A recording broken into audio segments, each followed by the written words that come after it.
Hello everyone, आज है 5 अक्टूबर और आज इस वीडियो में हम बात करेंगे साउथ इंडियन बैंक के बारे में। देखिए, 10 रुपए से भी कम कीमत पर यह शेयर अभी ट्रेड कर रहा है और देखा जाए तो ये वो बैंक है भैया जिसके शेयर्स में बहुत कम उबाल आता है। इवन लॉन्ग टर्म में इसने परफॉर्म ही नहीं किया है। तो वीडियो में उसके बारे में डिस्कस भी करेंगे, लेकिन उससे पहले अगर आपने अभी तक चैनल को सब्सक्राइब नहीं किया है तो प्लीज़ अभी इसे सब्सक्राइब कर लीजिए, क्योंकि आगे भी बहुत सारे वीडियोस हैं जो आपको काफ़ी ज़्यादा हेल्प करेंगे। तो साउथ इंडियन बैंक का जो शेयर है वो अभी 9.5 रुपए के आसपास ट्रेड कर रहा है और डेफिनेटली 4% का ग्रोथ भी हमें देखने को मिला जरूर था हाल फिलहाल में। एक महीने में अगर आप देखोगे तो 8 रुपए 40 पैसे से बेहतरीन तेजी बनी थी, 10.5 रुपए तक गया, लेकिन उसके बाद टूटना शुरू हुआ और अभी कंसोलिडेट कर रहा है 9.5 रुपए के आसपास। एक साल की अगर हम बात करें तो पिछले एक साल में 4.5% की गिरावट है। अगर आप देखोगे तो गिरावट बनी जरूर, बाउंस बैक भी आया, लेकिन अब फिर से ये टूट रहा है। अगर आप मैक्सिमम ग्राफ भी इसका देखोगे ना, तो मैक्सिमम ग्राफ जनरली अगर मैं कंपेयर करूंगा इसको 2008 से, तो 2008 में 22 रुपए का था, एक झटके में टूट गया था ये, 4.5 रुपए तक गया, दोबारा बहुत बड़ा बाउंस बैक आया था ये, दोबारा टूट गया, बाउंस बैक आया, टूट गया, बाउंस बैक आया। लेकिन अगर आप इसका प्राइस अगर आप देखोगे ना, तो पिछले 10 सालों में, 20 सालों में, खास करके 10 सालों में ही अगर मैं इसको कंपेयर कर रहा हूं, तो 10 सालों में जो इसका हाई बना है वो बना है तकरीबन 35 रुपए के आसपास, इवन 35 भाई 33-34 के आसपास बना है। और लो अभी हाल फिलहाल में इसका बना था, हालांकि उससे पहले 2009 में था जरूर, लेकिन फिर भी मैं पिछले 10 सालों को कंपेयर करूंगा, 2010 के बाद से कंपेयर करूंगा। तो देखा जाए तो जो लो था वो अभी बना था, मतलब कि 5 रुपए का लो, 34 रुपए का हाई, मतलब 10 सालों में उतना बड़ा मूव आया ही नहीं है यहाँ पर। अगर तेजी बनती भी है तो वापस ही टूट जाता है।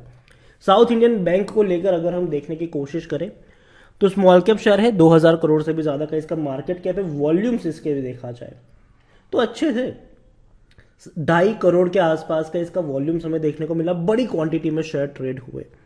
इतना ही नहीं, बैंक के रिजल्ट्स जो है वो अब धीरे धीरे अच्छे आ रहे हैं।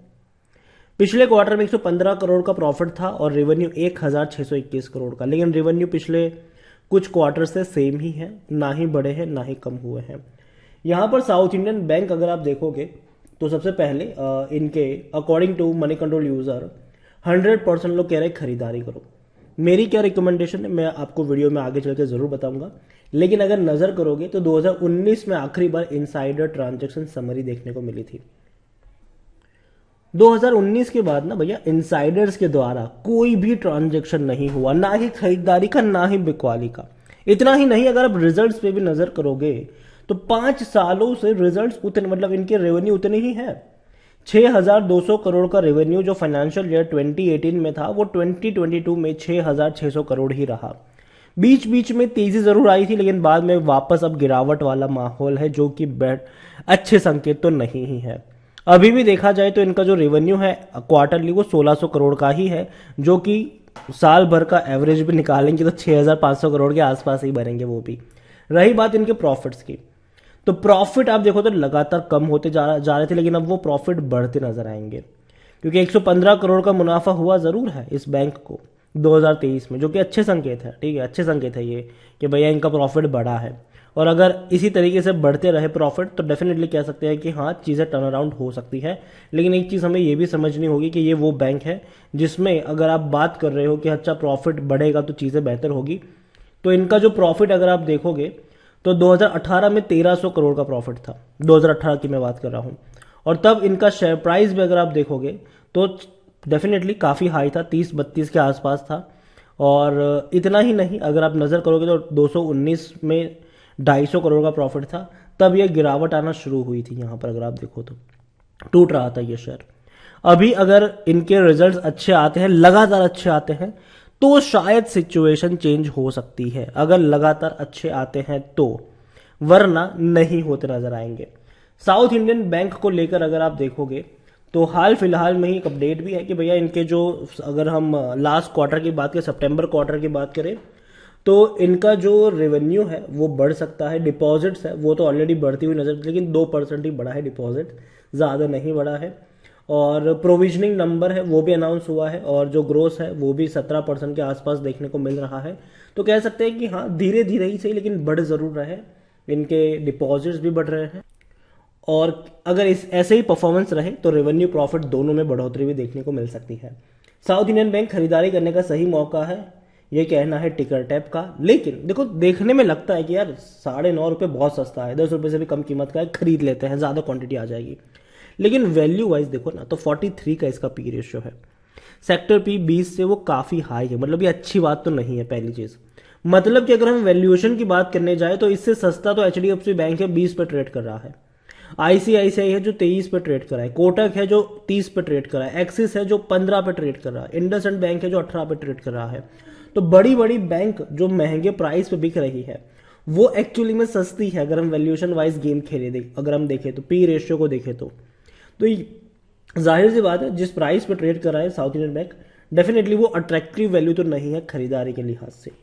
अगर हम बात करने जाए शेयर होल्डिंग की, अगर हम बात करें तो शेयर होल्डिंग में प्रमोटर एज सच कोई है नहीं, म्यूचुअल फंड्स कुछ भी यहाँ पर होल्ड नहीं करते हैं।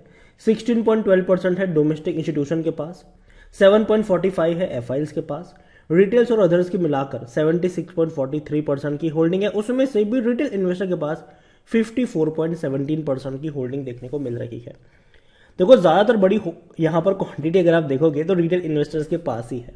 अगर आप सितंबर से भी इसको कंपेयर करोगे ना, तो रिटेल इन्वेस्टर के पास ही क्वांटिटी बड़ी है कंपेयर करेंगे तो बाकी लोगों के हिसाब से। तो अभी मैं यही कहूँगा कि साउथ इंडियन बैंक, देखो मैं मानता हूँ कि अगर ये सस्ता होगा तो मौके बनेंगे बाइंग के, लेकिन जब ये महंगा होगा तब नहीं बनेंगे। साउथ इंडियन बैंक आप एक बार के लिए रिस्क तब ले सकते हो जब ये सस्ता हो, सस्ता मतलब 8 रुपए के आसपास। मैं इस रेंज पर खरीदारी करने की सलाह नहीं दूंगा। मुझे लगता है कि यार जिस रेंज पर अभी ये शेयर ट्रेड कर रहा है थोड़ा सा महंगा है, थोड़ा सा, ज़्यादा नहीं, थोड़ा सा महंगा है, और यही वजह है कि मैं कहूँगा कि इंतज़ार करिए। और दूसरी बात यह कि अभी रिजल्ट्स भी आने वाले हैं, सितंबर क्वार्टर के रिजल्ट्स भी आएंगे, तो उस रिजल्ट्स के ऊपर भी नज़र होनी चाहिए कैसे रिजल्ट्स आते हैं। अगर नतीजे अच्छा है तो चीज़ें डेफिनेटली यहाँ पर बेहतर हो सकती है, लेकिन अगर नतीजे अच्छे नहीं आए तो हम मान सकते हैं कि हाँ भैया वापस एक झटके में टूट भी सकता है। तो यही कहूँगा, अभी के लिए साउथ इंडियन बैंक खरीदारी करी है, बने रह सकते हो, लेकिन हाँ कोई बहुत बड़ा मूव आप इससे एक्सपेक्ट नहीं कर सकते हैं। आप हल्का फुल्का मूव एक्सपेक्ट जरूर कर सकिए कि यहाँ पर चलो ये 1-1.5 रुपये बढ़ गया, लेकिन वापस ये करेक्ट होगा, वापस ये टूटेगा भी सही, तो वो चीज़ ध्यान रखें। और इसके अलावा एक और बैंक है, वो है आईडीएफसी फर्स्ट बैंक, 53 रुपीज़ पर है, 8% की तेज़ी सिंगल डे में दिखाई थी इसने। और अगर आप चाहते हैं कि मैं आईडीएफसी फर्स्ट बैंक के ऊपर एक डिटेल वीडियो लेकर आऊँ तो कमेंट में आईडीएफसी फर्स्ट बैंक ज़रूर लिखेगा। जितनी ज़्यादा कमेंट आएगी उतना ही जल्दी आईडीएफसी फर्स्ट बैंक पर अगला वीडियो आएगा। तो वीडियो को यहीं पे एंड करूंगा। पसंद आए हो तो लाइक करो, शेयर करो, चलो अगर पहली बार आए तो प्लीज़ सब्सक्राइब करें। और साउथ इंडियन बैंक के बारे में आप क्या सोचते हैं वो भी आप मुझे कमेंट में लिखकर बता सकते हैं। Thank you.